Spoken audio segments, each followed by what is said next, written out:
सबसे पहले इस ईमेल को देखते हैं कि इस ईमेल में है क्या डिटेल। सबसे पहले तो इसका सब्जेक्ट है, सेम बॉडी में भी parameter missing SMS on trail of errors लिखा हुआ है। इसके बाद जो SMS हमें रिसीव होता है उसकी पूरी बॉडी लिखी हुई होती है। यहाँ पे पूरी body as it is paste की हुई है कि हमें क्या रिसीव हुआ था मैसेज। फिर उसके बाद टेबुलर फॉर्म में वो मैसेज हमें शो किया हुआ होता है। अब यहाँ पे आप ये देख रहे हैं कि टू, फ्रॉम, टेक्स्ट, ये फील्ड्स हैं सारी और इनकी रिलेटेड वैल्यूज़ हैं उनके सामने दी हुई हैं। अब यहाँ पे इस SMS में दिखा रहा है कि टू नॉट एप्लीकेबल, टू में कुछ रिसीव नहीं हुआ, फ्रॉम में कुछ रिसीव नहीं हुआ, जबकि आइडियली टू और फ्रॉम में यहाँ पे नंबर्स आने चाहिए। यानी कि टू में आएगा DID नंबर कि जिस नंबर को SMS जा रहा है, फ्रॉम में DID नंबर आएगा कि जिस DID नंबर को SMS भेजा जा रहा है, कि जिसकी तरफ से आया है, सॉरी। टू में जिसको SMS जा रहा है, फ्रॉम में जिसकी तरफ से SMS आया है। टेक्स्ट में ये बॉडी होती है इसकी कि SMS की बॉडी क्या है, SMS का टेक्स्ट मैसेज क्या है, वो यहाँ पे शो हो रहा होता है। फिर और दूसरी इन्फॉर्मेशन है जिस तरह से क्लाइंट IP है, एक्सेप्ट फॉर्मेट इसका आ रहा है कि किस फॉर्मेट में हमें SMS रिसीव हुआ।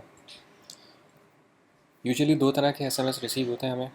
आम तौर पे हम क्यूरी स्ट्रिंग में जो है इसको पास करवाते हैं SMS को। जो भी हमें SMS आ रहे होते हैं वो नॉर्मली जो है वो क्यूरी स्ट्रिंग में आ रहे होते हैं। यानी कि जो हमारा URL है उसके आगे वेरिएबल के साथ और वैल्यूज़ आ रही होती हैं। यानी कि टू इक्वल्स टू नंबर आ गया, फिर M%, from equals to number आ गया, फिर M% SMS या मैसेज या टेक्स्ट या जो भी फील्ड है उसके आगे उसका मैसेज आ गया।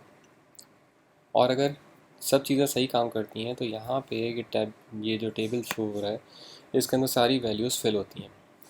अभी यहाँ पे हम ये देखते हैं कि ये टू, फ्रॉम, टेक्स्ट फिल क्यों नहीं हुई। तो ये इसको सबसे पहले रीड करते हैं। अब ये क्योंकि जेसन फॉर्मेट में है इसलिए ये ब्रैकेट से ओपन हो रही है और ब्रैकेट पे क्लोज़ हो रही है। फिर उसके बाद इनकी की और वैल्यू दी हुई है, आईडी दी हुई है इसके आगे डबल कोट्स में। फ्रॉम DID में DID नंबर दिया हुआ है, फिर टू DID में DID नंबर आया हुआ है। इस तरह से state code, body, direction, object type, segment created, on so on. बहुत सारी इन्फॉर्मेशन होती हैं, लेकिन हम यूजुअली जो इन्फॉर्मेशन अपने पास सेव करते हैं और जो यूज़ करते हैं वो फ्रॉम DID नंबर होता है, टू DID नंबर होता है और बॉडी या टेक्स्ट या मैसेज होता है। ये तीन इन्फॉर्मेशन ज़्यादातर यूज़ होती हैं।